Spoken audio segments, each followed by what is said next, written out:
Now, BHL again probes the mysterious world of the millennials to reveal how and what young America thinks. It's another spine-tingling journey into Yaffee World. And leading us, as always, my executive producer, Mike Yaffee. So what's the deal this morning in Yaffee World? Well, today in Yaffee World, we look at where the Yaffee generation gets most of its political news. Now, you're the millennials, and you're, what, right. something like 19 to 34 years of age, I think, Correct. now in 2015. And, you know, and then there are baby boomers who are like 51 to 69, and you got the right. Gen Xers in between. All right, so your generation, the Yaffee generation, the millennials, where are you getting your news? Yeah, and remember, this was something that we had actually talked about before. It's a common misconception by, say, those in your generation that say we get most of our news from Jon Stewart. Comedy Central. Comedy Central, political news, stuff like that. Yeah, because it really bothers me. I think, you know, like, who was the other guy on Comedy Central? Colbert, now? the Colbert Report. You know, when he's faking being a conservative and the whole thing. Right. And the whole thing is basically a joke, and it scares me how many young people seem to think that's legitimate news and get their news there. At least that's what I've been thinking, but you're right. saying the reality is somewhat different. Yeah, and we talked about this. The reality is most of our generation gets their political news from Facebook. All right. 61% of my generation gets their political news from Facebook, whereas, say, your generation, 60% of your generation gets their news from local TV.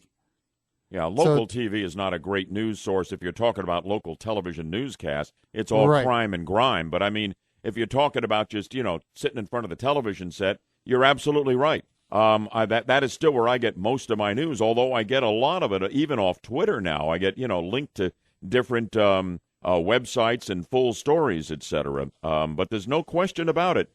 This is a generational thing, big time. Right. And the good news with that is I think because so many of my generation are involved in Facebook, and they see 24% of my generation sees half of their content on Facebook has to do with political issues.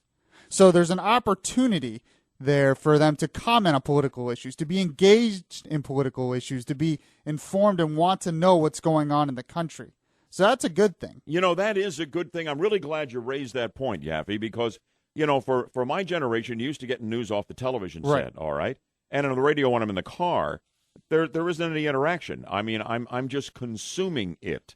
But I like the feedback feature of social media. Yes. And I think that's a good thing. That's good for a democracy when you have the dialogue, and you have that with social media. Yeah, it's the marketplace of ideas, as yes. we once said. The only problem is only 26% of my generation says they're interested in politics, in government. So even though they see a lot of it, they're not necessarily interested in it. Although that happens in a lot of generations. That happens with a lot of young people. Even when you look at this, the trends between the Generation Xers and the baby boomers, it grows. It kind of grows as you get older. Yeah. I think it's a natural evolution. Well, I think it is when you have more of a stake in the world, you know, and you've got right. a family and you're raising and worried about them, and then you really do connect. And I absolutely think, listen, I didn't give a rip about this stuff, or I wouldn't have given a rip about it if I weren't already in the news business right out of college. And most of my friends didn't either until they got fully connected into a career, into family, et cetera, et cetera. I get that. That's not new. So my generation is connected. Here's one thing that shows that you and I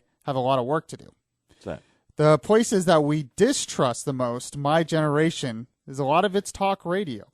Glenn Beck, Rush Limbaugh, and Sean Hannity are not trusted among my generation. Now, the places that are trusted are the usuals, ABC, CBS, CNN, Google News, and stuff like that. But places like The Blaze and other talk radio places are not looked at by my generation as reliable sources of news. But wow, that's interesting. But you know, I think there's this young millennial guy who could kind of fill that void. I don't know, maybe if they would just take a trip into Yaffee World.